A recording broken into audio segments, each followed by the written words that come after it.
another countdown. And there we are. Hi. How's it going? How are ya? Welcome to my countdowns. channel. We need more countdowns. More countdowns. Okay, so yeah, the behind the scenes stuff. You guys know how my countdown has a countdown, like it does the 5, 4, 3, 2, 1 at the beginning, and then it goes into the 2-minute timer. I was suggesting to Shannon that I should do like a 10-second countdown before I start the countdown. So we have a countdown to the countdown to the countdown. Anyway, hello! Welcome to my channel. Vice Rhino here, and joining me is Shannon Q. Applause. There we go. This is how we're supposed to start this thing. We're not clapping for me, I hope. We're clapping for you. I'm not worth clapping for. I'm going to ruin this show. That's fine. It's been my life's mission to destroy your channel. I've been trying. I've been trying so hard. One day. Today might be it. Well, I mean, Paul passed me in numbers-wise. He did. He did. I beat him to 10K. That's what counts. I mean, I was just on his channel, though, so you have a chance. Okay, so now I'm going to open this one up by pointing out that my watering hole channel is monetized now. So I'm going to start streaming over there soon. So go over there, for fuck's sake. go. I have a bot spamming the chat telling you to subscribe to that one. So yeah, go do that. Because right now. Yeah, I think like there's probably going to be like a ramp up period where not everybody's watching over there at the beginning, so I might like alternate one over there and one over here for a bit. Who knows? I kind of fly by the seat of my pants. We'll figure it out.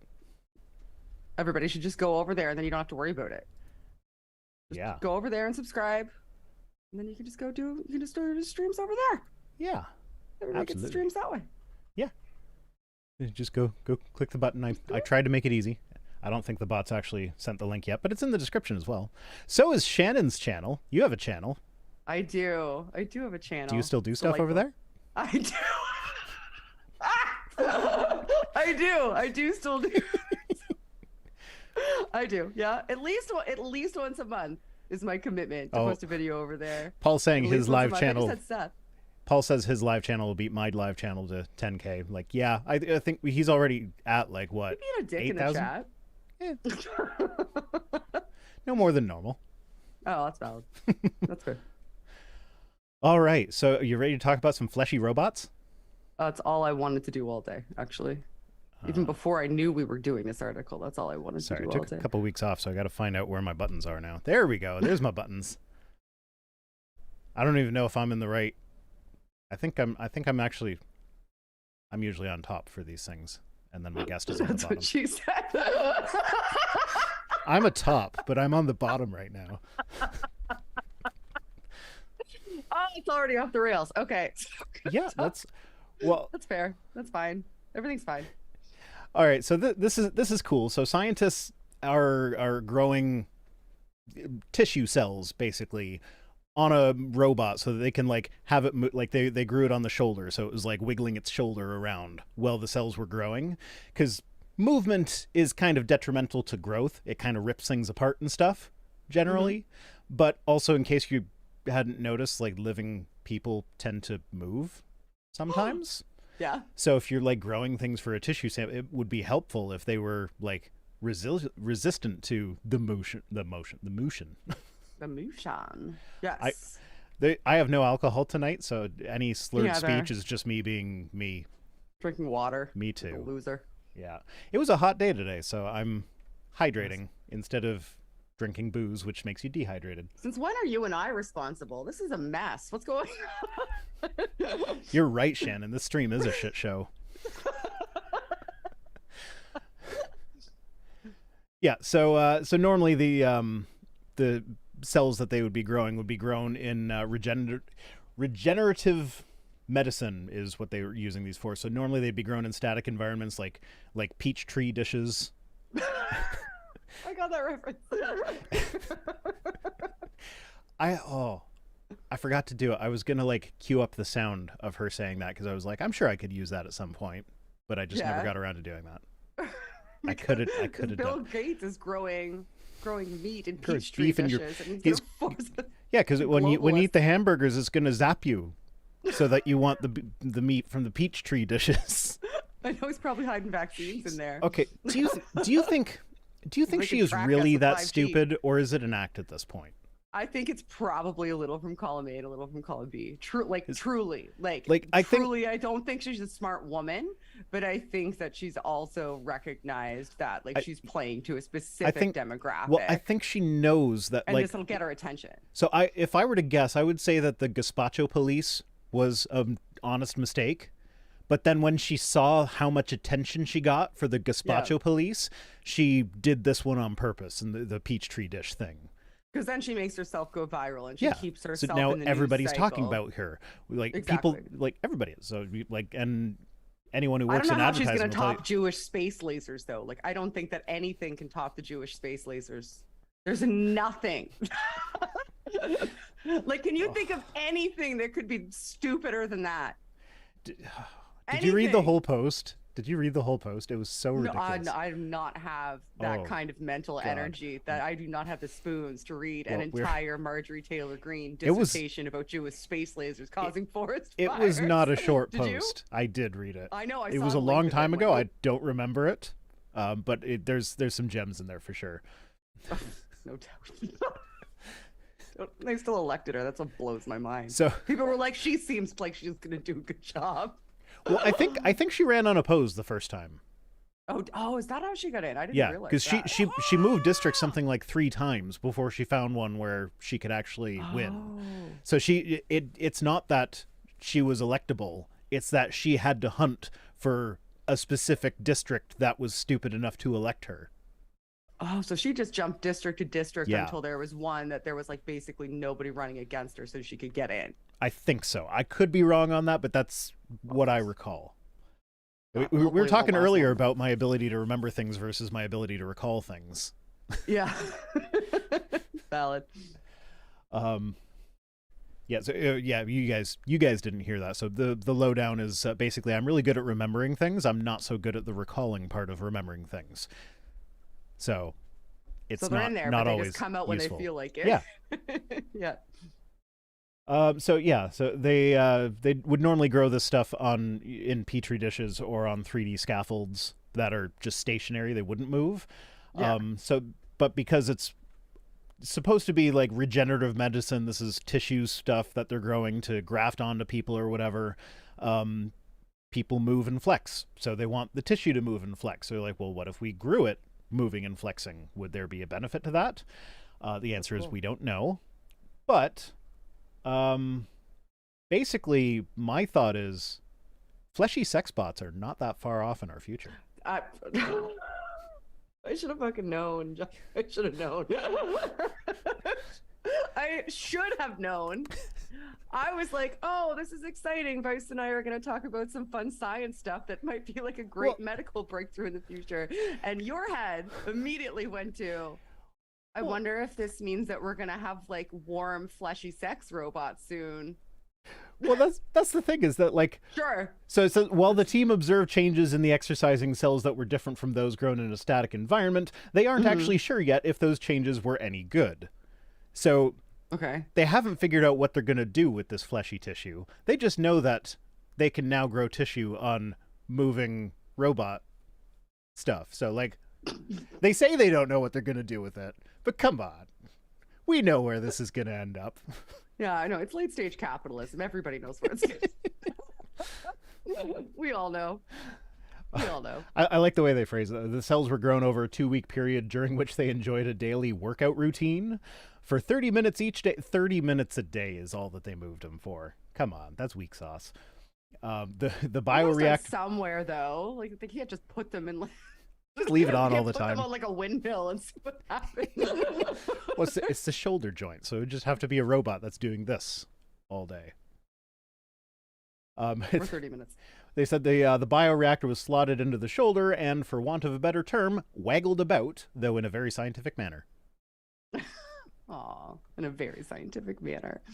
I'm excited that means that they could probably do skin grafts without actually having to use living donors. Don't they already do they'll already take tissue samples from the person that needs the graft and grow more from that? I don't know the answer to that question. I don't know if that's they needed donors for large enough grafts. I'm pretty sure that has been done. I don't know if that's a regular thing yet. Cool. There's probably been like research stuff done on that. Cool. Very neat. Yeah. So basically, that whole thing was just an excuse for me to make sex bot jokes. I know, and I should have fucking seen it coming, but I didn't. I've known you long enough that I should have seen that coming. You got me. Should have seen it coming. You should have seen it coming, just like the sex bots will. Yeah. Where's your drum thing? But I'm just.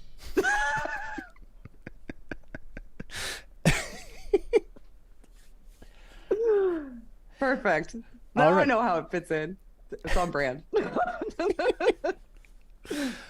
All right. So transitioning from sex bots, we now have. Maybe I should have rethought the order we were doing this in. No, this is fine. Okay. Hopping straight over to so you guys know what the SBC is, right? The Southern Baptist Convention. You know how every time we investigate a church, we find a bunch of sexual assault and sex-related crimes and assault of minors and shit like that. Mm-hmm.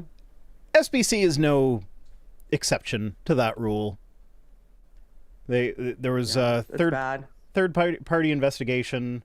The SBC was so the SBC initiated the investigation, but they hired the third party to do it. Mm-hmm. So I guess minor amount of credit for actually starting the investigation in the first place, but like I don't know if I would give them credit because why did they start after that long? They didn't just start an investigation because they were like, now's the time. Yeah, no. That tells me that things were going to surface publicly and they needed to get ahead of it. Yeah, that's probably exactly what it is. But yeah, anyway, so they for years they've been stonewalling and denigrating survivors of clergy sex abuse for over 2 decades, or no, almost 2 decades. Mm-hmm. And they were doing this to same old story. They're protecting their reputation. Mm-hmm. And the offenders. Yeah. Yeah, always. But so like every time anyone came forward, they would be met time and again with resistance, stonewalling, outright hostility from some within the executive committee of the SBC. So now their defense in this has been kind of like we're the SBC, we're not a rigid hierarchy like you would find in the Catholic Church where they have to report to us on their goings on. But at the same time, it's like, yeah, they might not officially be set up that way, but you still had a bunch of records of sex abuse that you didn't go to the authorities with. Yeah, because if they didn't have records, what were they how did they go about investigating? How did we find all this stuff out if you didn't have all this stuff? Yeah. It's crazy to me. Did you see the video of one of the priests? It was on YouTube and it was on TikTok. I think so. Yeah, I think I know what you're talking about. And the woman that he raped when she was like 15 or 16 came up and was like, you know what you did, and her husband came up with her, and because he just said that he'd had an affair and didn't cop up to what he had done. And then at the end of the service, everybody came and laid hands on him and prayed for him and told him in front of her that they forgive him. Yep. Big old group hug for the perpetrator. I was floored. I was floored. But Shannon, like 2 people gave her a hug as she walked out though, so that's okay. It was unbelievable to me. Just absolutely unbelievable to me. That's the mindset that you cultivate when you have this sort of like forgiveness and she hierarchy. She brought up other stuff too, where it's like, okay, well, like if it was a friend too. Yeah, there's her friend or her cousin or something is like, well, like these 2 other girls that I know were also abused, and you sent that abuser to this other church, and like about that, and he tried to tell her she was lying about that. But it's like, I'm sorry, at this point I don't trust him. Right, and then they all go up and. They don't even get to give him forgiveness. Also, by the way, the people that he didn't wrong don't get to give that to him. I bring this up in a video that I'm working on now. This is the perfect example that we always try to reference of like with Christianity, the problem is you're asking God for forgiveness. You're not asking the people that you've actually done the harm to. Right, exactly. And this is a perfect example of that, where this woman, she has not forgiven him. She's still got issues. She needs like she said she needed therapy. She didn't get therapy because if she'd have gone to therapy, he would have ended up in prison because it was illegal to rape someone. Especially minor. Yeah. So it's like she needs help. And instead of anyone helping her, they all crowd around the guy who made her life a living hell for 27 years, I think she said, and try to comfort him because he needs the comfort. And what's the most fucked up too is this was after the report came out, which is why he had to say something, because he was on it, and so it was public now what had happened. So another case of him only coming forward because he was trying to get ahead of it. Right. And then the structure that's built is still doing the same thing. Just because people are aware of it, that doesn't mean that structurally anything has changed, because he's still preaching. He's still running that church, and people are still coming up and laying hands on him and praying and supporting him. Like that's the way that you build that culture. Yeah. It's no wonder it's so like toxic and dangerous. You build a culture where perpetrators you're immediately told that you need to forgive that person and you need to love them, and that's what we do here. Yeah. It's like baked into the one moment cake. I have my sick kid just pop it at me. That's okay. Oh, poor sick kiddo.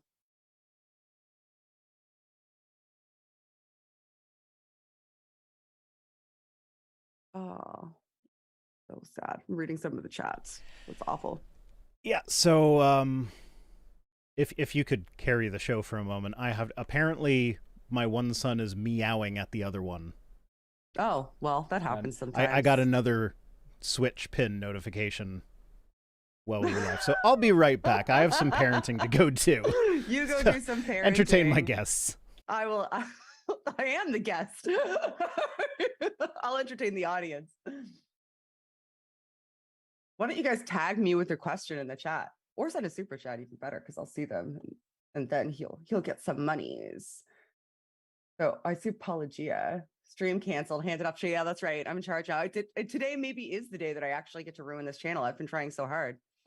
The kids are on my team, I guess. Yeah, sex abuse and sex robots. That's exactly right.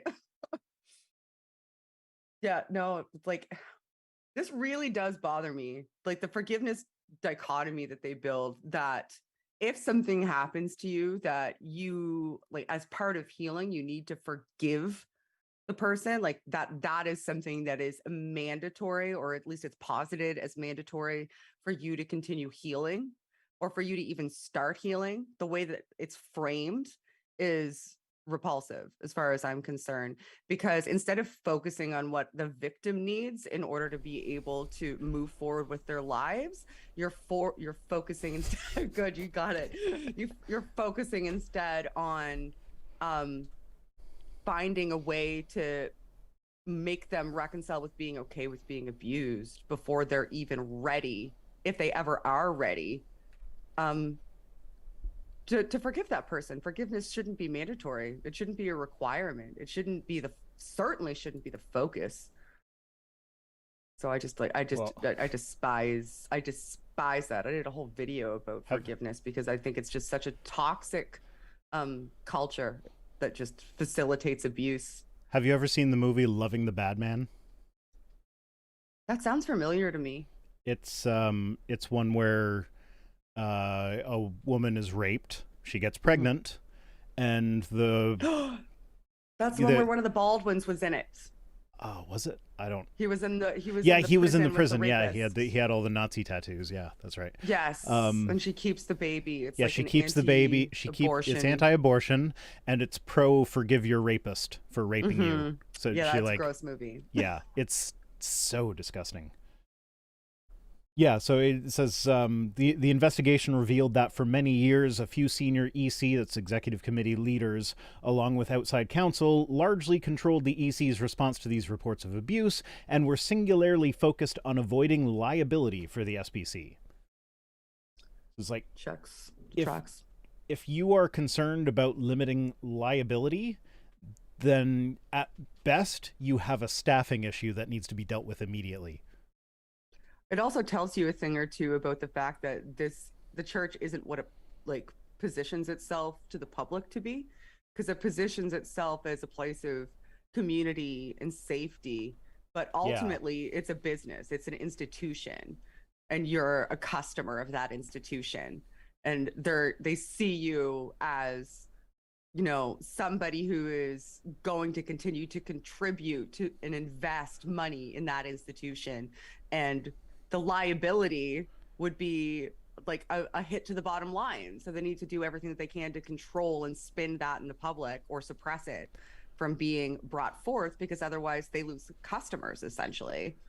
So, you know, I have a proposal. Mm-hmm. I suggest that any church, like we can start from now, any church from now on that is caught having hidden sexual abuse at any time, okay, loses their tax exempt status immediately, Fucking no A. questions asked. Yeah, I think that's great. And it's like, not just like if you have a sexual predator in your church and you report it and you deal with it properly, that's fine. You can keep your tax exempt status. That's what you're supposed to do. But if you hide them, if you do, like, here's survivors and others who reported abuse were ignored, disbelieved, or met with constant refrain that the SBC would could take no action due to its polity. I think that's supposed to be policy. Is polity a word? Maybe. I think. Sure. Regarding church autonomy. So this is their whole, like, the churches are by themselves. So we can't tell them to not sexually abuse you, because that would be overstepping our bounds, essentially. That's between you and the church, where the leader of that church is so, the like, one starting today, abusing you. Starting today, if your church comes forward and says, yeah, actually we were hiding some sexual predators, it's like, okay, you turn them in now and you can keep your tax exempt status. If you don't turn them in, you lose it. I think the churches should lose their tax exempt status anyway, to be fair, because there's so many loopholes that they use to do horrible, horrendous things. And their books should be open and available for public record, just like any other 501c3. Yes, absolutely. I got a couple super chats I need to read. Cool, Adam Broughton said, that's all right. I've got some 40 Creek and I'll drink some in your place. That was, I guess, when we were talking about drinking water. I'll have some water in your honor. Oh, and they're from Northern Ontario. How far north is Northern Ontario? Because I actually, it always kind of boggles my mind with where I'm located that I'm actually considered southwestern Ontario. You're pretty far south, like Southern Ontario. Southern Ontario, definitely, absolutely. But for me, the western part is weird because east of me is the United States. Because I'm on a weird shaped peninsula. Yeah. So like I'm as far east as you can go. How can I be western? But it's like no. If you actually look at Ontario, most of it is the big empty spot on the west. Yeah. But and Jason Davis says, VR tried Metroid Dread, similar to Hollow Knight. No, I have not tried Metroid Dread. I'm actually really weird when it comes to getting into video games. So it's like a video game either captures me immediately and I'm stuck in it forever, or it doesn't and I forget that I even have it. And there's no rhyme. Like, there's so many games that people will say is similar to Hollow Knight. If you love Hollow Knight, you'll love this game. And I start playing it and it's like, I don't love this game. I'm the same way with television shows. I either like it and I binge watch it and I don't stop watching it and I don't sleep, or I'm like, I don't want to ever see this again. No Stranger Things spoilers. I don't watch that show. I'm partway through season 4 and Max is the best. I love Max. I've seen one episode. It's one of the shows that I watched one episode and I was like, yeah, I don't ever need to see this again. People seem to think that it's cool. Paul likes it. You like it. I like it. It's Max and Dustin are the best characters, hands down. And then the guy who plays Steve apparently is like 30, but he looks like 17. Oh. So they actually got someone who looks the part. Mm-hmm. So, that's often you look at the CW series that are all supposed to take place in high school, and it's like, yeah, those people are 35 or so. Like that guy's my age. It's like, yeah, he's in better shape than me, but It was like that when we were younger too. Like remember 90210, Luke Perry was like 60 or something, and he was like a 15-year-old. I don't think I've seen a single episode of 90210. Well, you're not missing anything. No, I didn't think I was. You're not. You're fine. All right, so executive committee staff maintained a list of Baptist ministers accused of abuse, but there's no indication that anyone took any action to ensure that the accused ministers were no longer in positions of power at SBC churches. So if you have a list of abusers, you turn the list over to people that can do something about the abusers. Or you do something before you accumulate a fucking list. Yeah. Like, if you get to the point that there is a list, then you've done something wrong. Yeah. Seriously wrong. Like, dramatically, desperately wrong. A list. So I'll just add that to the list. Yeah, I'll just add you to the list of known sexual predators that I have here. That Which column should I put you in? Did you like, rape somebody? Did you assault somebody? What age were they? We need to make sure we're categorizing you correctly on the fucking list. Yeah. Why do people go to church, man? I don't even understand. Like, why? And they say you need to, like, that's one of the things that atheists with kids get all the time is like, oh, well, what you should at least take your kids to church so that the kids get the moral message. And it's like, why would I take them to such a dangerous location? Right. And also, what moral message that I couldn't give them myself? Like, what moral message? So Adam got back to us, says, officially Northern Ontario starts at North Bay. That's where I am. Oh, okay. So he's in southern Northern Ontario. He's in southernmost Northern Ontario. All right. Next thing, if I can find what window I have them open in. We have this one's fun. Identitarianism, which is a word I guarantee I'm going to mess that up at some point tonight. So sorry. Identitarianism isn't tearing humanists apart, it's making us stronger. So this was interesting.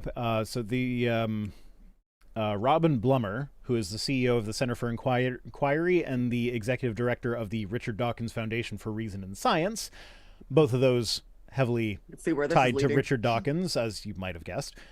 Mm-hmm. She claims that identity politics and cancel culture have torn apart the humanist movement, as far as there is one. I'm actually going to open this link for a second because it links to the actual thing. It opens with the Urban Dictionary definition for identitarian. The Urban Dictionary. Oh my god! Only the best sources here. We're supposed to be intellectual skeptics, and this is what urban. So, Urban Dictionary's definition is a person or ideology that espouses that group identity is the most important thing about a person, and that justice and power must be viewed primarily on the basis of group identity rather than individual merit. Right. And I don't think that they're talking about that, though, as if they get into the article, and I don't think that is. No. That's not what. That's not it. That's a different thing. That's scapegoating. That's trying to make it seem as though. Well, I'll let you read more of the article because I know where it's going, but no spoilers. Not that anybody can't see where it's going from a fucking mile away with their eyes closed, but all right. Oh, there's a link to the peach tree. There's an article on the peach tree dishes on the side. The Google robots heard us. Well, I think this is other stuff this is Only Sky. That's where Hemant left Pathos, and he's on Only Sky now, so that's another one from there. And I love Hemant. He's fun. He is. That one's by Andrew Hall, though, the Marjorie Taylor Greene one. Yeah. Okay, anyway. I fear that our cohesion as fellow humanists is being torn apart by a strain of identitarianism that is making enemies of long-standing friends and opponents of natural allies. He doesn't really address this in the article, but I kind of wanted to say a bit on this here, is that Shannon, you've already alluded to it. They're going to the Richard Dawkins transphobia tweet. And so here's the thing about that. is if you constantly find yourself on the same side as the bigots that you've been fighting your entire life, if you always end up on the same side as them later on, maybe the problem's not with us, it's with you, potentially. Yeah, and also, how many articles do you need to write to make this man feel better about the fact that he has shit takes on Twitter and people don't like them, and then tell him about it? That's what they're talking about. He has garbage shit takes on Twitter, and people go, "Hey, that's a shit take. I used to respect you, and you're having really, really shitty takes that are potentially feeding into a culture that's damaging to large swaths of the population, many of whom are atheists and humanists, who, we should be making space for. We should be holding space for them because they're, ostensibly on the same side as us in a lot of these things. And you're out of nowhere, for no reason that I can see, just, let's discuss their humanity. Yes, yeah, just saying shit about them. Like, literally, like, it's like that meme. No one says anything, and then Richard Dawkins, "Hey, did you know that trans women aren't women?" No one fucking asked you. So, like, don't but get Shannon, upset that's not what he said, Shannon. That's a shitty thing to say. He didn't say that, Shannon. He ended it with the word discuss. So he's clearly just asking questions. Just asking, yeah. Just asking questions. Yes, and discuss isn't a question, it's an instruction.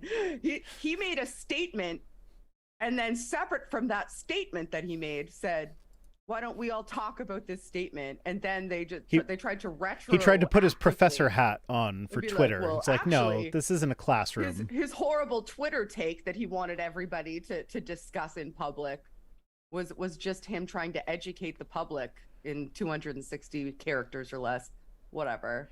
Yeah, but yeah, no, that's what's tearing the community apart, is people doing shit like that and then putting a shield in front of themselves and saying, "You guys are the ones who are mean, actually, because I just was asking questions." So she says they do not want a free society if it means some people will use their freedom to express ideas with which they disagree. It's like, how is, like, what has anyone done to Richard Dawkins to actually stop him from expressing these shit opinions? It's like, no, we have just expressed our opinions back at him that, hey, that was a shit take. And you know where I've heard that talking point before, too, right? is Ben Christians. Shapiro? Yeah, Ben Shapiro. Yeah, Ben Shapiro. We got some Shapiro coming up later. Oh, yes, I saw. I saw. But, like, that... the free speech argument is something that, all forms of bigots make, including Christians who are making bigoted and dangerous arguments that he in the past would have spoken up against, one would think. Yeah. So is he suggesting that if somebody gets their feelings hurt like he did because their takes are bad, that everybody should just shut up and let them have bad takes? Now, I have heard people say that, like, oh, well, Richard Dawkins, he's older. Maybe he just didn't understand why that was about. Has anyone tried just sitting him down and talking to him nicely? And it's like, well, first off, I'm some guy on Twitter. I don't have access to Richard Dawkins to sit him down and talk to him nicely. Right. But there are people that do have access to that. It can safely be assumed at this point that he's had it explained to him what was wrong with that. And if he didn't on a one-on-one basis, like, maybe he learned about it because people were mean to him. And not everybody was. Yeah, no, not everybody was. Everybody was. I probably was. I've called him a dick on numerous occasions. Oh, yeah, I was kind of a dick. But I said I called him a dick, but... Yeah, I don't know if I've done that. Well, I might have. Well, most videos that... Because so many creationists are like, oh, Richard Dawkins speaks for all the atheists. I always feel the need to be like, no, we actually, a lot of us think he's kind of a jerk, actually. And I get comments on my videos like, why do you always have to point that out? Like, because I don't want people thinking he speaks for me. Yeah, right. Because he's labeled as one of the horsemen. That went really well. How many are left? There's Harris and Dawkins. And no, Dennett I don't mean alive. I mean, like, left as being, like, not cringy. Not problematic. Yeah. Maybe Dennett. Yeah, Maybe? that's iffy. He kind of did come to Dawkins' defense during the transphobia thing. and he has tweeted out a couple things along the same lines. Oh, well, you know what? There's a whole new generation. Yeah. Hey, you just made me think of this because I was about to start like naming like, oh yeah, there's great creators like so and so and so, and they're like, you know what happened to me today? I watched a Forrest Valkai video, and he said there are other channels that have done this. There are other channels that are better than mine that have done this, and he showed a bunch of logos, and one of them was my logo. And I'm like, he knows who I am. I like Forrest. Forrest is cool. I know. I love Forrest. Come on and do this. Have you ever talked to Forrest? I sent him a message on Twitter, but it's Twitter, so I expect him to basically not see it. Twitter. Yeah, I'll email it. I'll email him. Sure. We can take that offline. He'd totally come on and do this. 100%. Yeah, so I got all excited at that, but it's like, gotta look at your definition of quality if you're saying that I'm better than you, Forrest, because he's good. He's good. Forrest is good. I'm hosting the Atheist Experience with him on Sunday. Oh, nice. Yeah. Nice. I'll just be sitting there, watching him do stuff. Those are the best.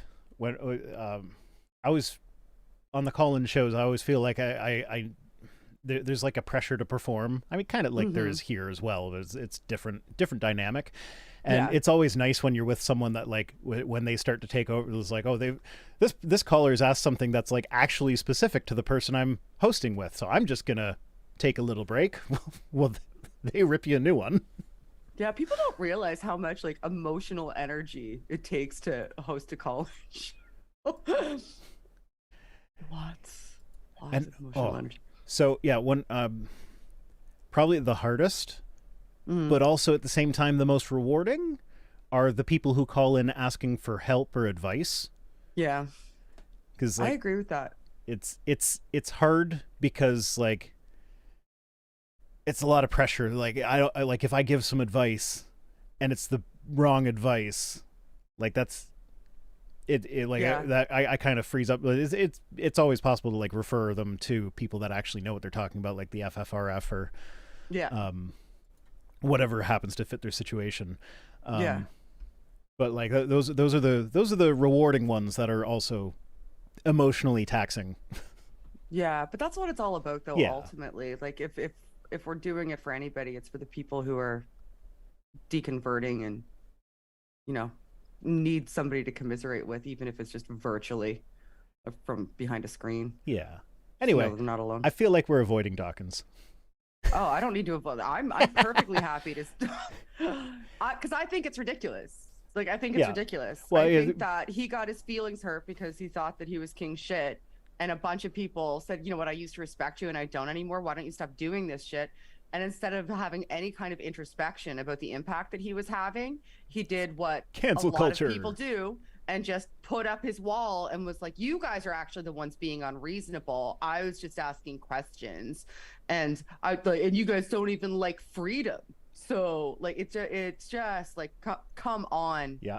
Well, to steal from Hemet, own your shit. Says she being the author of the article defending Dawkins in this case, she uses right-wing rhetoric to exaggerate what those critics are actually saying, and this may be the most damning thing about her essay besides her initial citation from Urban Dictionary.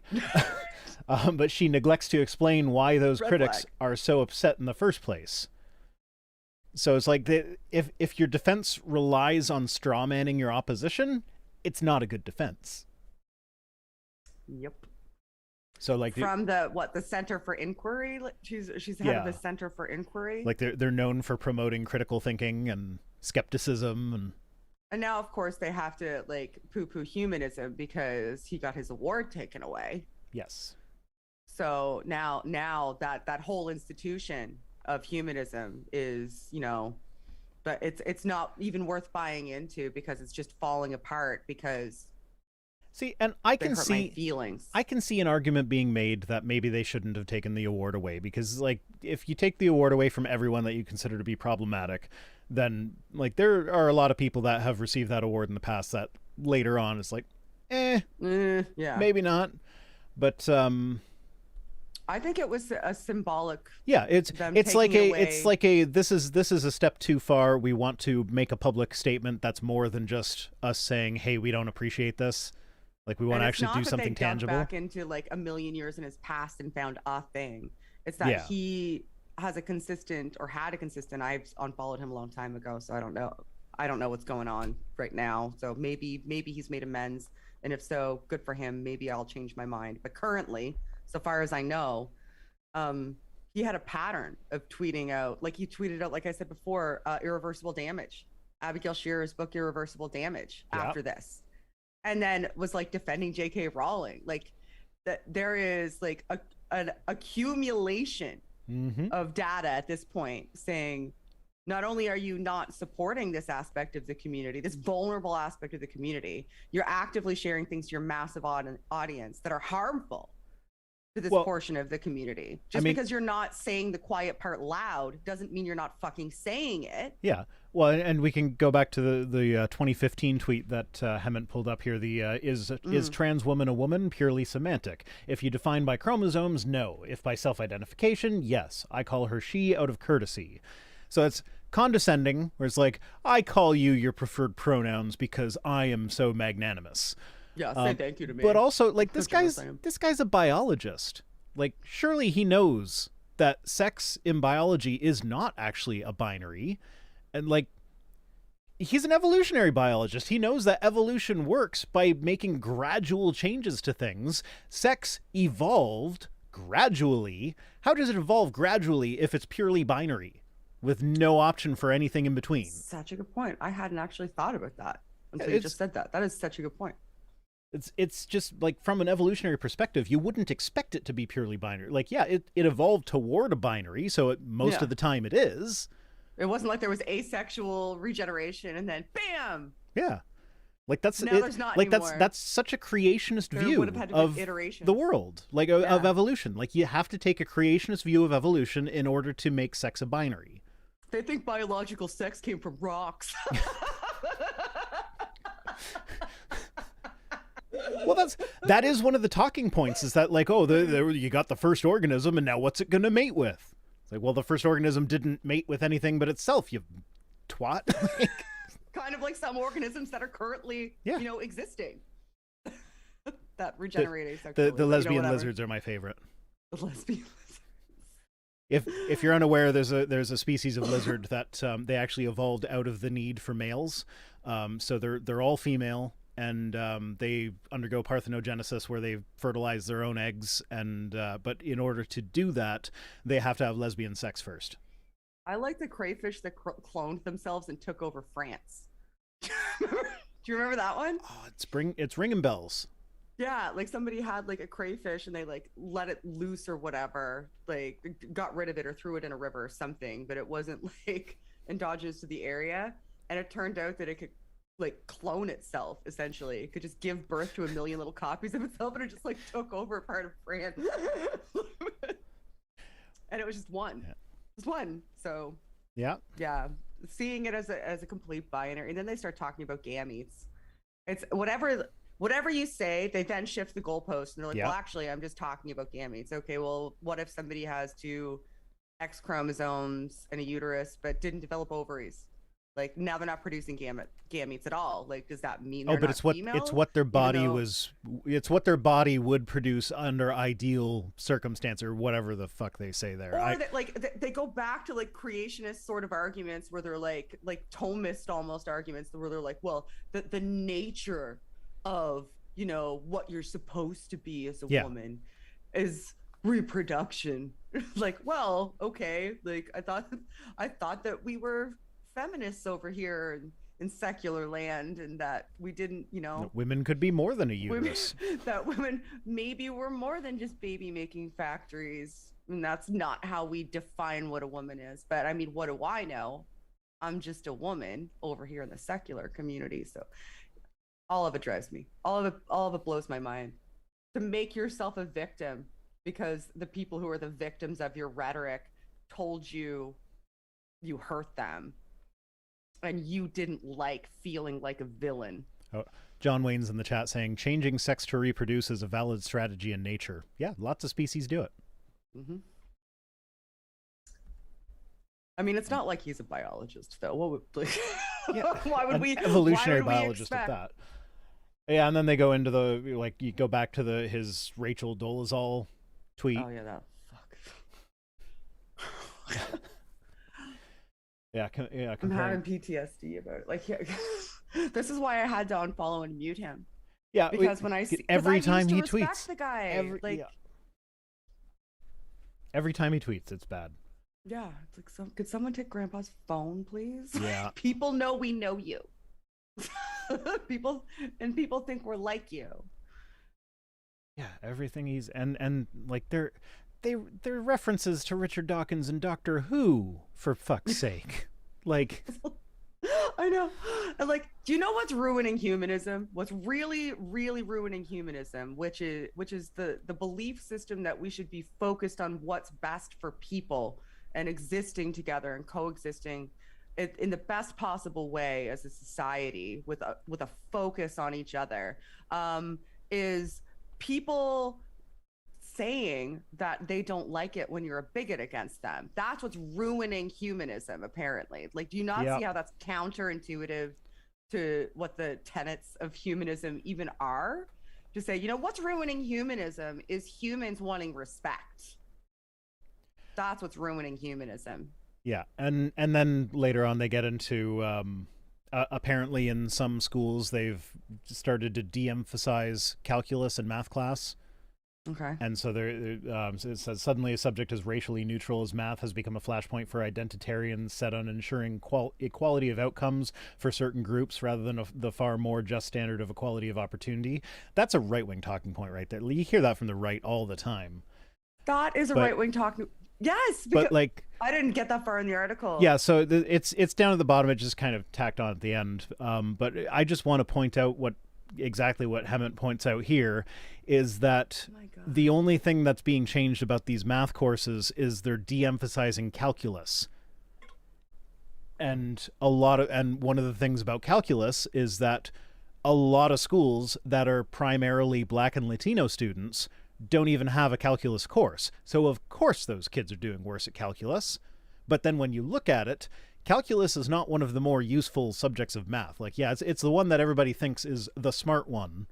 But when you're talking about like what like a future job you might want to have or being useful in your day-to-day life, calculus is not the one that you need. You need other stuff like statistics and more statistics, all the statistics, so that people know how to read yeah, studies. like data science, data sakes. management, data science. Like Yeah. those are things that can be useful in your real life, no matter what you do. Calculus, not so much. It's very specific. So, okay, I So just want to make sure that I'm following this. So they're de-emphasizing calculus across the board, yeah, but they're making this about race by saying that they're doing this because Black students have worse outcomes. But the reason they have worse outcomes is because it's already de-emphasized there because yeah, of, yeah, because they're not yeah. provided with the same quality of education. Yeah, so I guess the Generally. point that she's trying to make, I think, is that we're holding the white students back because the Black students aren't keeping up. I think that's kind of what I'm getting there. But she is absolutely just inferring that, and then she's just making that up in her head as the reason. Yeah. For like no reason at all except for to pump that talking point out. If you were to apply what you've learned about data science and statistics to this, you can figure out that like, oh no, it's not. Oh, the cat is pushing my stuff off the computer. That's what cats do. She never used to. Don't put things on the computer. She never used to do that. You didn't? No. This is a new thing. She just started doing it this year. She actually didn't do it this time. I distracted her with pets. That's fucked though, because that's what she's doing. Yeah. So the Black students in this story that she's telling were already at a disadvantage. Yeah. So now they're taking calculus out, not to level the playing field, but taking calculus out just because they don't think it's going to be something that's useful generally, and they're going to focus on something else. And instead of saying to herself, okay, why is it that the Black students were at a disadvantage to begin with? Why weren't we providing them the exact same level of education across the board? That seems fucked. She is instead crying out that this is happening to white students, to make them equal with poorer performing black students, which then presupposes that she thinks that the black students are naturally poorer performing, unless she was aware of the reason that they were performing poorer, and it was because they weren't provided the same resources, in which case she's denying the fact that racism is what was causing the poorer outcomes in order to make this talking point, which is fucking racist. Good. I hope that they do further themselves from humanism, because that's not very humanistic. Fucking bye then. That's awful. Yep. Oh my fuck. Like, my logic follows there, right? Like, she either knows. That's what I got out of that as well. Or she doesn't know and is just making an assumption without investigating. And both of them are fucking awful for someone who's the center for inquiry. Like, maybe inquire about what the fuck is going on. The cat just knocked and my she coaster runs off. this shit? Okay. Neat. Fantastic. All right. Love it here. Shall we move on to some tweets? Oh yeah, I'm in a great mood now. I'm sure. Feeling spicy. Sure this will stand to improve my general disposition. Oh God, cat. Oh fuck. She's just finding. What did she get? Yeah, that was a beer can, so not a big deal. But I needed to clean that up anyway, I guess. She's helping. Yeah. I has help. Yeah. Okay. Tweet Which time. one are we starting with? We're gonna start with right. Evan. Evan? Yeah. Okay. So Evan, yeah. Evan says Trump and Elon Musk, 2 billionaires, are more in touch with everyday Americans than the people we elected to represent us. Okay, couple things. Just a couple. Just a couple things. Does Evan realize that Trump was in fact elected to represent them? I'm not saying. I mean, not this time. Idea. I mean, he wasn't this time. I assume that, like, I'm just assuming from this person's profile that they probably think that he did win the 2020 election. There's a lot of flags in his profile. There are a couple, yeah. I don't know. If I saw his Twitter banner, there would be more. He's not a billionaire. Well, he says he is. He's not. Trump's not a billionaire. And they think that he thinks that both of them are in touch with everyday Americans. Mm-hmm. Okay. But why though? Did you see what fucking Trump did at the NRA convention? I saw that guns were not allowed at his speech. No, oh, this is fucked. This is fully fucked. If you didn't hear this, I need to tell you. This is the man that they're saying is in touch with everyday Americans. He read the names of all of the victims of the shooting in Texas. God. Mispronounced basically every single fucking name. Because he's Trump. And then as soon as he was done, played his very upbeat exit music and did a fucking dance. Oh, his double jerk-off dance? Yes. After reading the names of every fucking child Fuck. victim, just basically wrong, just walked away from the podium to very upbeat, look at me music and did a fucking dance. Like, no reverence for the situation whatsoever. I know you're not supposed to diagnose people over the internet, but he's got to have narcissism or sociopathy. That's what I'm trying to say. It was fucking surreal. There's no way there is not something fundamentally wrong with his brain that needs to be treated, honestly. I think he's just been so coddled and sheltered and privileged his entire life, likely, and just protected from consequences, that he doesn't seem to even have a concept of how to fucking act right. Funk Dragon in the chat says Trump poops in gold toilets, but he's in reality. Yeah, I know, right? Like, and Elon, like, just on a whim decides to offer $44 billion for Twitter, and then on another whim just be like, nope, not doing that anymore. I know. Just sends people to space because he's like, that would be cool. He is in touch with the common man.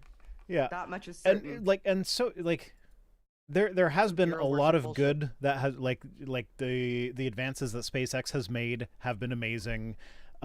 Tesla, I'm currently in the market for a vehicle that I would prefer to be at least partially electric. And so I've seen a lot of comparisons between, like, I'm looking for an SUV, and a lot of people will compare to the Model Y. And fun fact, one of the most common comparisons I hear is, oh, this SUV that is half the price of the Model Y has a much more luxurious interior. That all the time. All the reviewers are commenting on that. But like, I won't deny that they kind of popularized electric vehicles, but it's like they're overpriced, and they need to fix a few If they catch on things. fire, you can't escape because they have no door handles. No, they do. They're just like hidden behind the speakers. Yeah, and you need to like. No, there's take a tutorial. that's actually an older model. The newer models, they're like built right into the door, but it's like hidden or whatever. So it is easier to get out. But I think the back seats don't have any, which is That frightening. seems dangerous. But yeah. Now that, like, all this being said, you hear about the times in the news when the Teslas they crash into things because they were like, someone was using the self-driving thing wrong or whatever. But like, I actually saw a statistic that like people who own multiple cars are less likely to crash their Tesla than other cars because of a lot of these safety features. So it's like, yeah, they do work. We just hear about when it goes wrong, and then our confirmation bias kicks in, makes us think it's worse than it is. So I'm not going to deny that there are good things that Tesla has done. There are good things that SpaceX has done, but a lot of those good things get Elon's name slapped on them, when it's like, no, that came out of like Elon spewed 15 things that he wanted to get done, and 2 of them were feasible, so he paid a bunch of engineers to actually do them, and the other ones he just hoped everybody forgot about. That's fair. That's and how it he also works. doesn't make him any more in touch with the common man. No. No, what that means is that he's really good at spewing ideas and hiring people that will make some of them maybe work. Right. Which isn't a special or unique skill. No. Really. I mean, you remember when he wanted to terraform Mars by nuking it? He was like, oh, if we nuke it, it'll warm Elon it up. Musk memory was when he gave away the blowtorches. By a Tesla I got a don't like the meme, flamethrower. but that was funny. My favorite moment is when he was bragging about how the Cybertruck glass windows are impossible to break, and he demonstrated that by throwing a ball at the window, and the window broke.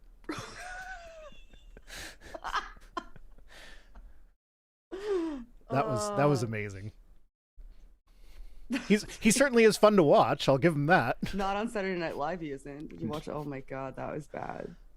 That was bad. I don't watch Saturday Night Live. Oh well, I wouldn't pick up watching it to see him because it was bad. It's not worth it. It's bad. It's not like it's so bad it's funny bad. It's just I'm uncomfortable. I don't want to watch this anymore. Bad. It's not Assassin's 33 AD bad. Yeah. No. That one was what's the one that I just watched? God awful movies guys just did it this week. What's it called? I don't know. It's free on YouTube, and it's fun, and they like have stupid special effects. Apparently it took them like 6 years to make this movie because of the special effects, and they're hot like they're good for the kind of movie that this is. Okay. But they're hot garbage. Oh no, I want to know what it's called. Oh, although when you recommend movies to me, they're always awful. Like that one with the fucking birds. What was that one with the goddamn birds? The Core? Maybe, I don't know. It was like a religious movie, and there was like birds attacking people. Birdemic? Yes, maybe it was Birdemic. That's what it was. It was Birdemic. Maybe it wasn't a religious movie. It was just a bad movie. Yeah, that sounds about fucking right. awful. Okay, I'm looking up the god awful movies because it'll Mayflower 2. It was the Mayflower 2. Mayflower. Well, because they have a spaceship called the Mayflower. No, the spaceship is called the Mayflower 2 because it's taking them as pilgrims away from the Earth. But this is one of the things they brought up on the podcast, is that apparently this was supposed to be movie 1 of a trilogy. Okay. So what's the second one going to be called? The Mayflower 2 too? Mayflower again. Mayflower 2B. With the subtitle "Or Not to Be." 2. All right. I don't know. Well, this one maybe was already. So Jason York, he spells his name like an asshole, so we know this is going to be good. Oh, I gotta switch tweets. Okay. Yeah.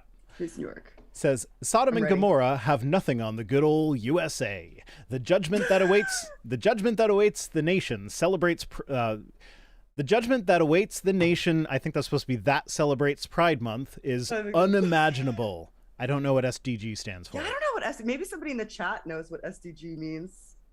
Something God. Suck the dick of God? Oh, we got Mayflower 2 Electric Boogaloo? God doesn't have a dick. Well, then how is he a man? Why does he use he, him pronouns if he doesn't have a dick? Once or twice a year, I tweet that out just to watch people lose their shit. Sacrilege. Is God non-binary? No, he's a man. Does he have a penis? Of course he doesn't. Oh, okay. So you don't need a penis to be a man. Don't need a penis to be a man. That's not human. Oh, guys. He's got the male essence. So That's right. he's got he's spiritually male, kind of like a trans man would be. That's right. What does gametes look like? Do you figure? I mean, he got a woman pregnant, so I'm gonna guess. I like to picture God. God probably has like fruit fly gametes. You know, they're the ones where like the fruit fly is like this big, but their sperm is like this big. I'm just picturing God with giant sperm. Sperm. Like an unreasonable amount. It's troubling. See, it's troubling to me so when if God was going to smite people because of Sodom and Gomorrah shit, I think us discussing the size of God's sperm would deserve a smiting. So I'm waiting for the asteroid. I should have been smited so many times. I should be salt right now. Right now. Oh. Right now.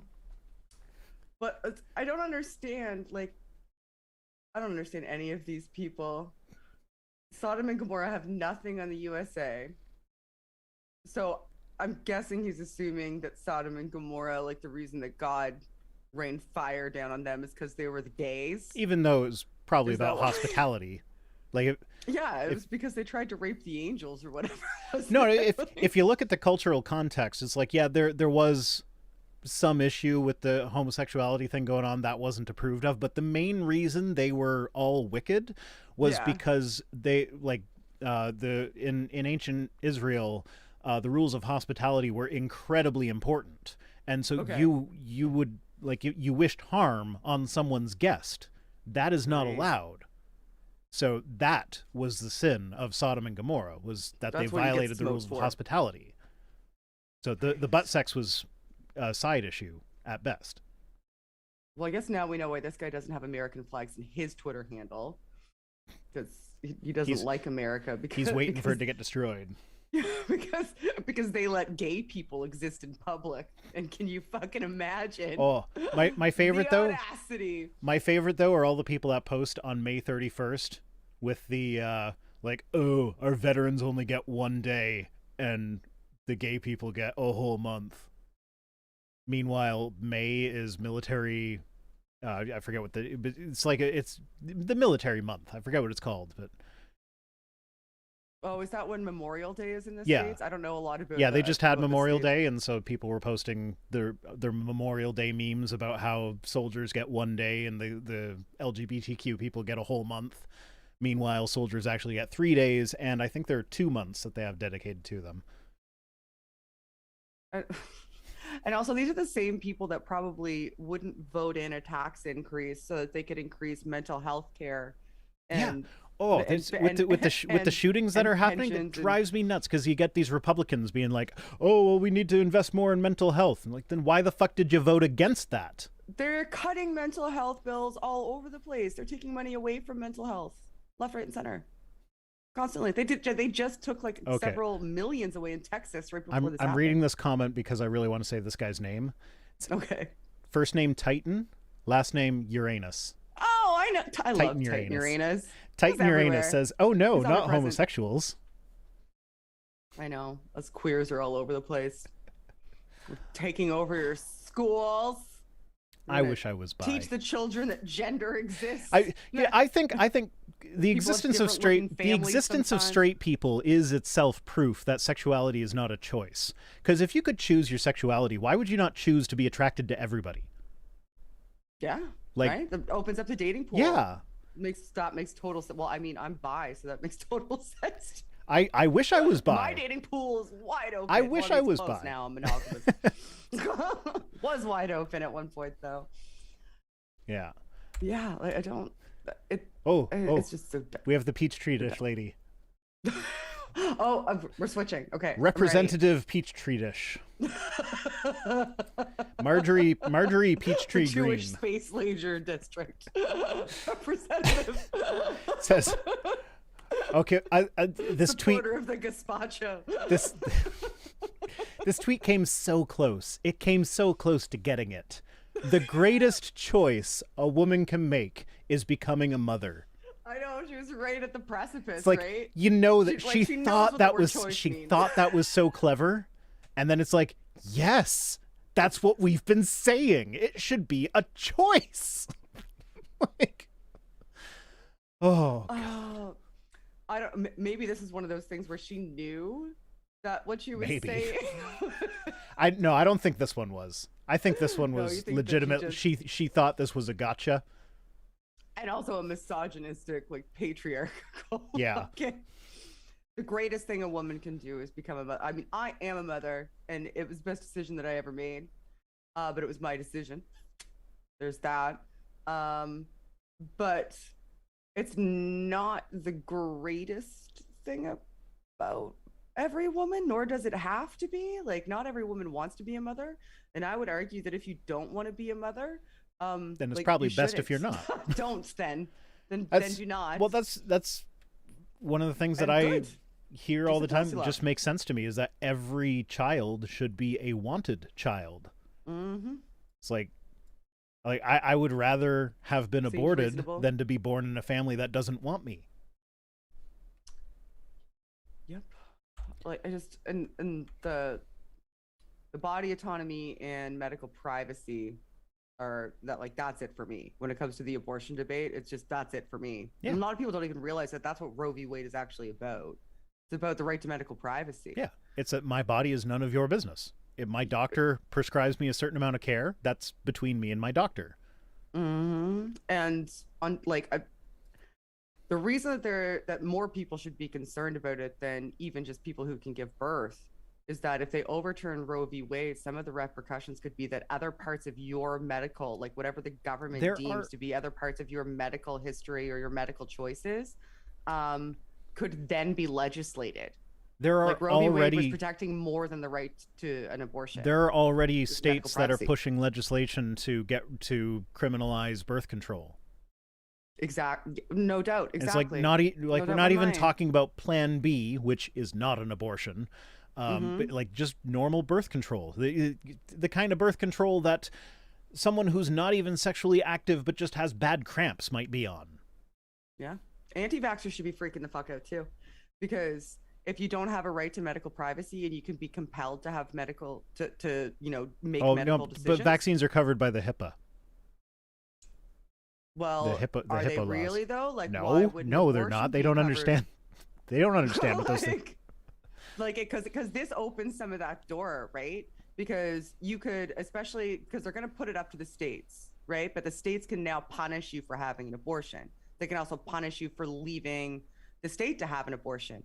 But how do they know whether you did or didn't have an abortion? I'm not sure if they can under current jurisprudence. I don't know if a state is allowed to punish you for something you did in another state. They punish you if you leave for the sake of getting an abortion. Yeah, no, that's what they've passed as laws. But I think if that made it to a reasonable Supreme Court, I think there's a thing in the Constitution about states not being able to regulate what goes on across state boundaries. That falls purely under the federal jurisdiction. So like I don't think I could be wrong on this. I ain't a law talking guy. Anything about these laws?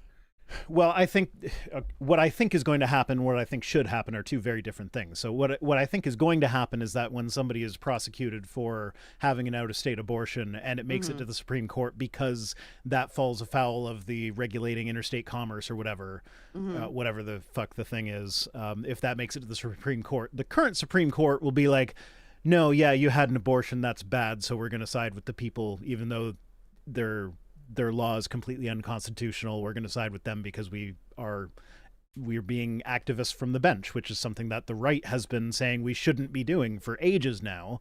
And they are. That's exactly what they're doing. We shouldn't do it as long as the Democrats have the majority.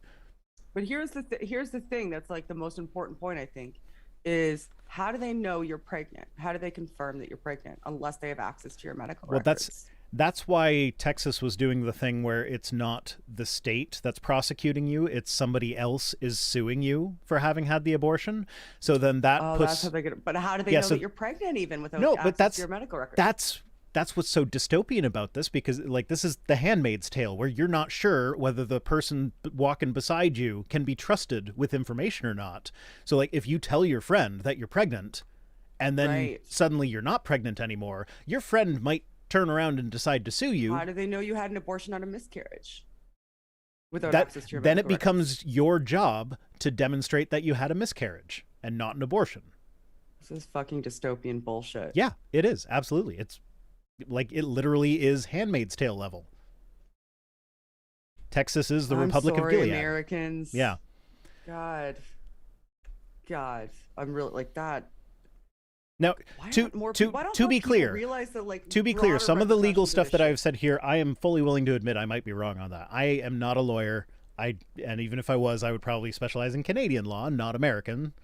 So there's a lot that I could be wrong on here. I hope that I am wrong on a lot here. But I don't think that it scares the shit out of me. Like, it scares the shit out of me. Like,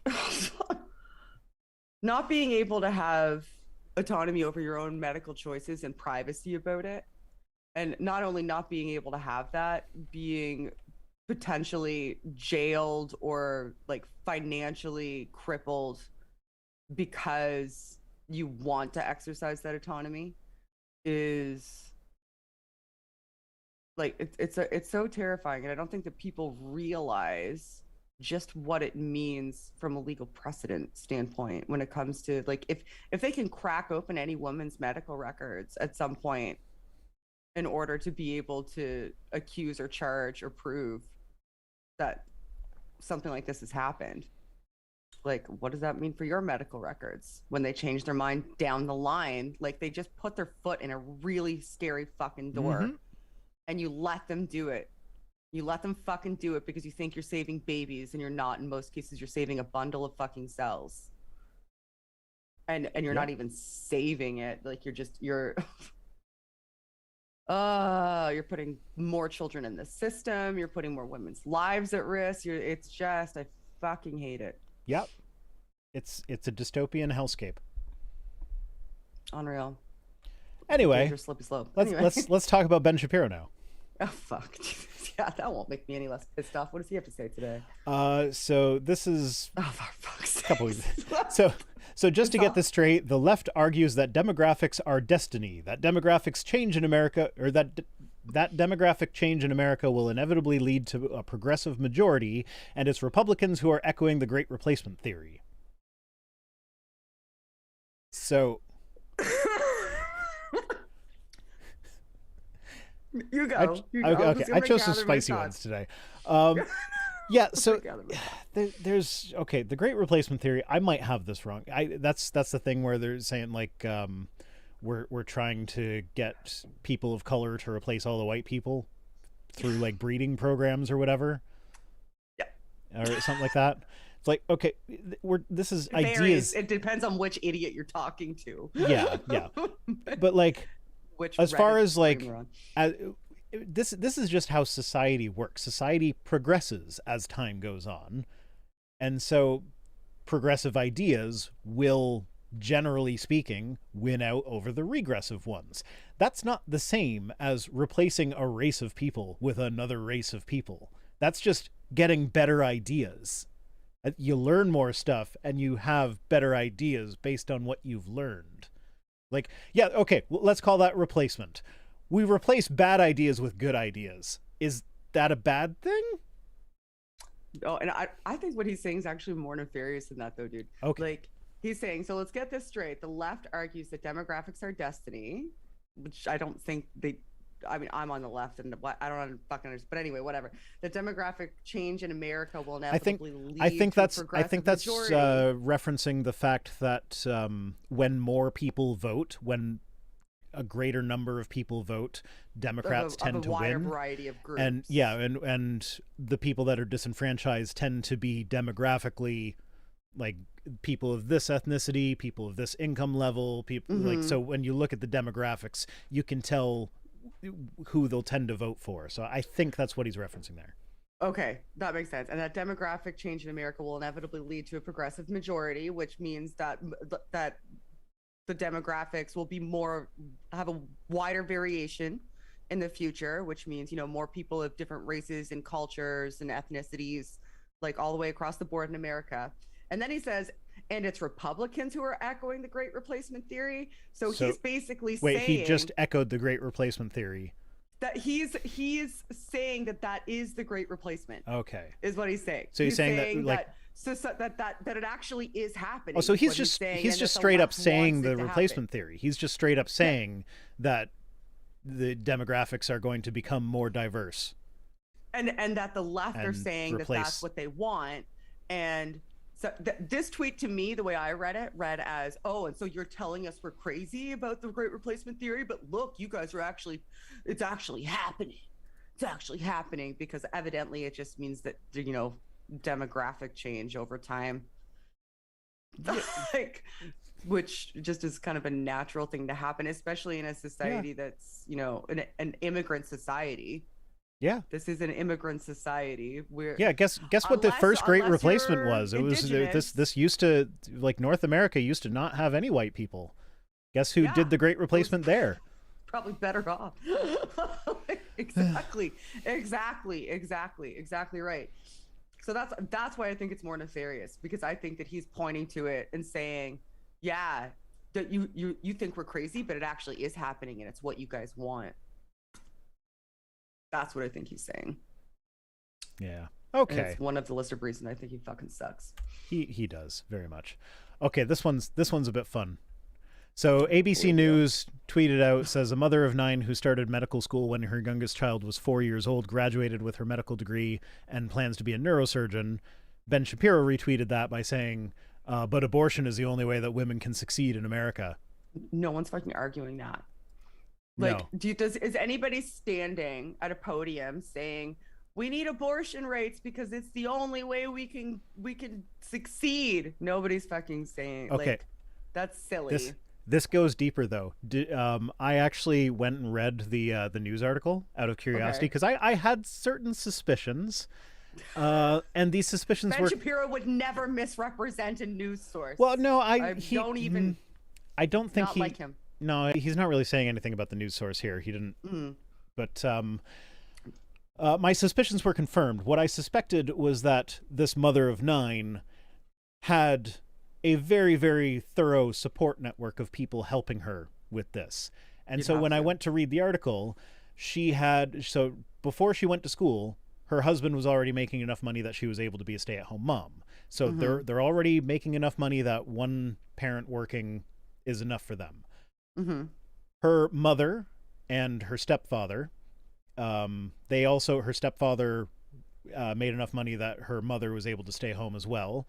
And her stepfather also works remote, so her mother and stepfather were able to move to where they were living so that she could go to classes and they'd have full-time free childcare.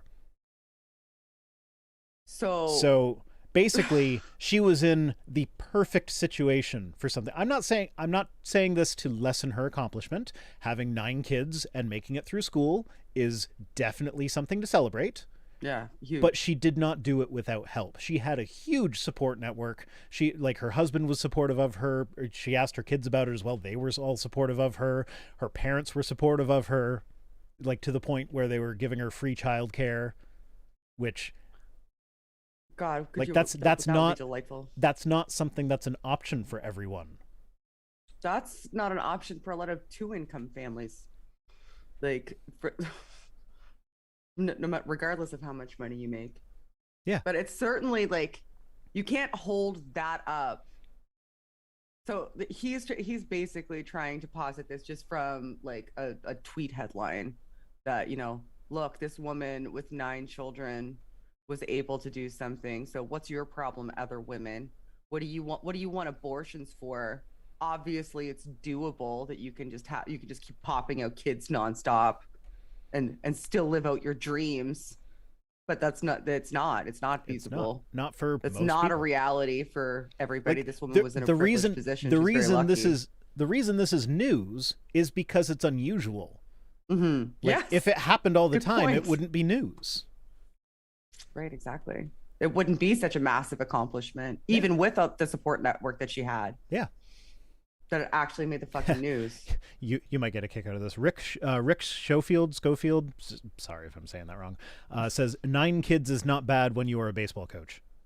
I am a soccer coach, so it's 7 aside now, so I've got 11 kids that I'm coaching currently, and that's bad. Are they at the age group where they actually have to follow the rules now? Yes. So I was very excited because this is the first year that they're actually getting them. I was furious last year because they were doing kick-ins instead of throw-ins. And I'm a soccer player, right? So it was like, I felt like they were teaching them improper fundamentals because there's no need for them to do a kick-in at that age. They can do a throw-in. Like, just maybe don't call them on their feet lifts as much. You don't care about sports ball. But anyway, yes, if they're at the age where they're now following the proper rules, with the exception of offside. It's only 7 aside on a smaller field, so I'm not introducing offside to anybody yet. I've never been able to figure out what offsides even is. I'm trying to get them out of their cluster still a little bit too. So defense. Defense. All right, you brought up Thomism or Thomism earlier. We have yes, I did. Thomistic disputations. Oh, it's like I fucking channeled this. Yeah. Atheism, actually, of course it is. Fuck me. Atheism is actually a religion. No, it's not. Because atheists end up worshiping themselves as if they are a god. What does that mean? I don't know. What do you think that means? I can never figure it out when they say Here's the thing. I have self-esteem issues. I always think that I'm not good enough. Always. Cheers. Can relate. So, yeah. If that's what you consider worship, then yeah, I basically do worship God, because I don't think the God of the Christian God is good enough to deserve anything from us. So yeah, if that's what they consider worship, then sure. But I can never quite figure it out. I would love it if maybe they'll leave a comment later. Somebody will leave a comment explaining what they mean by worship themselves as if they are God. Does that just mean that, like, I don't go somewhere every Sunday and sing songs about how great I am? I mean, speak for yourself. Only on Sunday. Yeah, does it just mean that you're like focused on your own well-being? Because I feel like Christians are too. Sometimes to a greater degree. Yeah, right. Like, you think that you're gonna be like it forever, exist forever. I'm important enough that the all-powerful creator of the universe paid attention to me specifically, and he listens to me when I talk to him. Yeah, and and what's your definition of God mean then? Because I certainly don't think that I have like powers and shit. So, like, I legitimately don't understand. It's just a nonsense statement to me. There is no understanding it, I don't think. Okay, well then we're on the same page. This doesn't make any fucking sense. Oh, Richard Dawkins is making another appearance via Frank Turek. Oh fuck. So Frank Turek is quoting Dawkins, saying, "That's the level that Dawkins is at now. Where Turek is quoting you. Take your ball and go the fuck home. Take your fucking ball and go the fuck home." If Frank Turek is unironically quoting you, well, reevaluate your fucking life. Actually, this is actually a good quote from Dawkins, believe it or not. No, I don't believe you. Bullshit. he says, I haven't read it yet. I mean, in a way, I feel that one of the reasons for learning about Darwinian evolution is as an object lesson in how not to set up our values and social lives. So this is Dawkins coming out against social Darwinism. Okay. And that's fair. I think it's funny that Frank thinks this is some sort of gotcha. It's like, no, this is what we've been telling you idiots every time you bring up the fact that Hitler was into eugenics. Is that like we'll tell you flat out, like, no, evolution's not a good way to plan a society. That's not good, and we agree that it's not good. And they do that too. I've never understood that as a counter argument. It's like, well, evolution isn't true because Hitler, and I'm, but it's like, you know, Hitler didn't believe in evolution, right? I don't know. I don't spend much time studying it's hard Hitler. It's hard to parse out with Hitler because he, like, there's I don't think, like, you know, some people will say, like, oh, he professed to be a Christian in his speeches. He used God a lot in his speeches. He used God in Mein Kampf or whatever. So they'll say, like, oh, well, Hitler's one of your guys. He wasn't an atheist. But I think Hitler was the kind of person that would use religion as the tool to get what he wanted and would have no problem playing the part. And so it's kind of the same thing with evolution. Did he actually not believe in evolution? Because like the quotes of his where he doesn't believe in evolution are always like really, really close to the God quotes. And it's like, oh, well, you know, we were made the way that God made us, sort of thing. And also what he believed doesn't fucking matter anyway. Like you're just trying to tether something to him. Well, you see, even if he say, see, it's bad. Like, it's even if he is an atheist, though. Yeah, no, Godwin's law is just when you bring up Hitler as a gotcha, and you automatically lose the argument because you brought it up. But see, the thing about Hitler is that it really says something about, like, if he really was an atheist, then what does that say about atheism? That the way that he accomplished what he did was by pretending to be Christian, using Christianity as the tool to accomplish the things that he did. He couldn't use atheism for that. With the church. Yeah. Like he could not use atheism for that because atheism doesn't really lend itself to that. So he had to play the game. Yeah. Because that institution is so powerful that you would need to. It goes back to that quote about how like without God, good people will do good things and bad people do bad things. But in order to get a good person to do a bad thing, that takes religion. Mm-hmm. I'm sure I butchered that quote, but that's the general. I know what you mean. I know what you mean. Anyway, so, like, okay, whatever. That's the last. Fuck Frank Turek. I mean, I don't know. Maybe not. Fuck him. I don't know if he's good or bad. He blocked me on Twitter, so I don't get to see his bullshit. He's more than a little smarmy. He's not that bad. He's more than a little smarmy. He's one of the ones that, like, he'll travel around to universities and his whole thing is tripping up students in the question and answer period by, he did one not long ago where he thought he made some sort of good point by he asked the student about the student's sex life, and the student got all embarrassed about it because he asked them about something that's a social taboo in front of a group of his peers. That's a natural reaction. So Frank's response to the student being embarrassed was, oh, well, the reason you're feeling embarrassed right there is because of the shame that God is putting on your heart or whatever. It's like you feel guilty because you know you're breaking God's laws when you have sex. It's like, no, it's because you broke a social taboo in front of all his friends.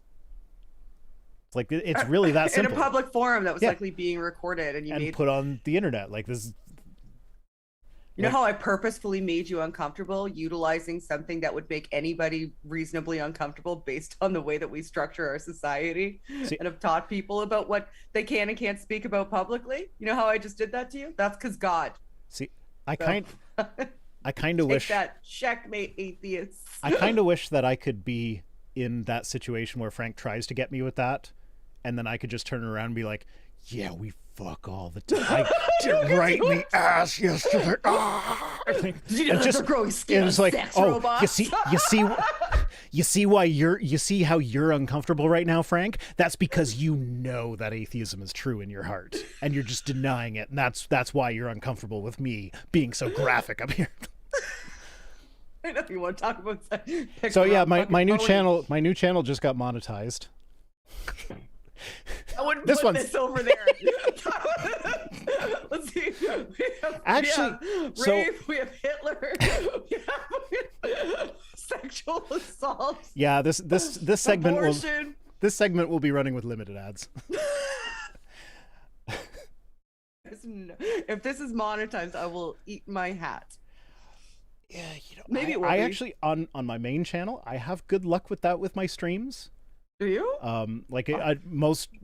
Not most, but a good chunk of them are automatically not monetized on the other one. But my main streams are mostly monetized. Like there's only like 2 or 3 that are not. Not bad. Which is weird because like I do these for the super chats, so I don't care about the ad revenue generally. So I am a little bit more unhinged.